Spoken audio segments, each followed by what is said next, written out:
একবার এই ডিজাইনটার দিকে একটু তাকান তো, এখানে কত দেওয়া উচিত? আমি যদি বলি স্মার্টফোনটা জাস্ট 12,000-এ পাওয়া যেত, বাট ব্যাপারটা শুধু এখানেই সীমাবদ্ধ নয়। G81 এক্সট্রিমের মতন একটা চিপসেট, তার সাথে আবার স্টক অ্যান্ড্রয়েডের ফিল।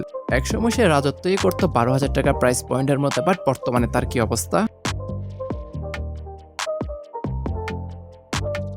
তবে জানাচ্ছি বিস্তারিত। প্রথমে কথা বলি ফোনটির লোক নিয়ে। ভাইরে ভাই, এ বাজেটে মোটোরোলা যে ইকো লেদার ফিনিশ দিয়েছে, হাতে নিলেই মনে হবে না যেটা একটা বাজেট ফোন।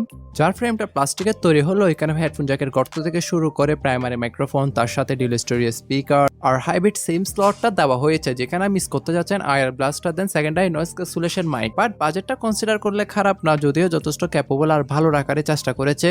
যার সামনে থাকছে 6.67 ইঞ্চি মাপের একটি IPS LCD প্যানেল, যাতে আছে 19,000 রিফ্রেশ রেট। আর সব থেকে বড় সারপ্রাইজ কি জানেন? এই বাজেটও কিন্তু মোটোরোলা এখানে একটা স্ক্রিন গার্ড কিংবা স্ক্রিন প্রোটেকশন তারা দিয়ে দিয়েছে, Corning gorilla glass 3।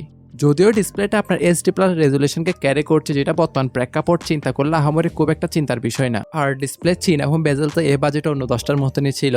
Plus refresh rate নিয়েও কিন্তু এখানে কোনো প্রকার তারা মার্কেটিং করে নাই বর্তমানে, যেখানে বাকি সব কোম্পানি 120 হার্জ বলে কিন্তু ম্যাক্সিমাম ক্ষেত্রে 60 to 90 হার্জে সাপোর্ট করে কিন্তু ওইসব ডিসপ্লে, বিশেষ করে প্রাইস সেগমেন্টের মধ্যে। আর এটাও মাথায় রাখবেন, আমাদের চ্যানেলে 4,350 জন সাবস্ক্রাইবার হতে আর মাত্র 4 জনই সাবস্ক্রাইবারের দরকার।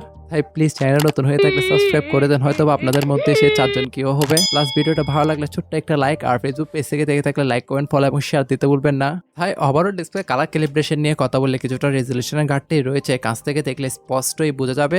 প্ল্যাটফর্ম সেকশন এখানে কিছুটা ভালো লেগেছে। Out of the box Android 15 হলো, বর্তমানে যেহেতু 16 চলতেছে, এখানে কিন্তু OS এর কোনো প্রকার আপডেট থাকছে না, যদিও ইউআইটা একদমই ক্লিন স্টক ইউআই এর মতন ছিল।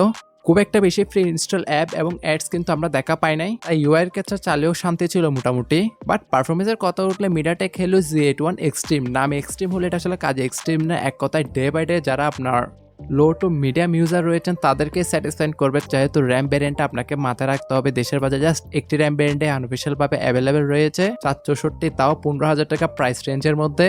হ্যাঁ, এর যদি অল্টারনেটিভ থেকে থাকে তা আমি ভিডিওর সামনেই বলছি। তাই ওভারঅল এদিক বিবেচনায় ফার্স্ট অফ অল আপনাকে মাল্টিটাস্কিং এ খুব একটা হামরি ভালো রেজাল্ট সে দিতে পারবে না, যদিও মাল্টিটাস্কিং এর ক্ষেত্রে আপনাকে লাইট অ্যাপগুলো ইউজ করতে হবে।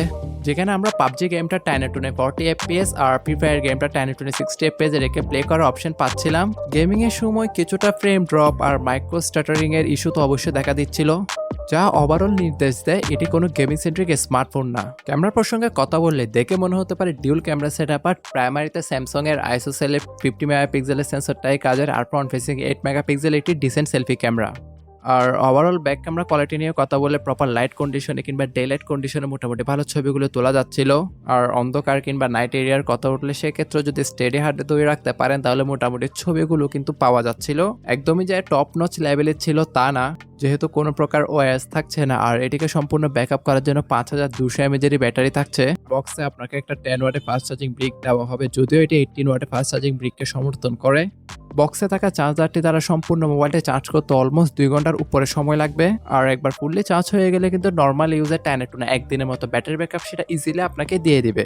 অল ওভার 15K বাজেটটা বিবেচনা করলে আপনি আমার এই ভিডিওটা দেখতে পারেন, যেখানে আমি টপ 3 স্মার্টফোন নিয়ে কথা বলেছিলাম। এই বাজেটে সর্বশেষ বলতে চাই, স্বাধীন দেশের আপনারা স্বাধীন নাগরিক, বাকিটা ভালো মন্দ বোঝার ক্ষমতা আপনাদের অবশ্যই রয়েছে। আমি জাস্ট আমার ওপিনিয়নটা আপনাদের সাথে শেয়ার করলাম।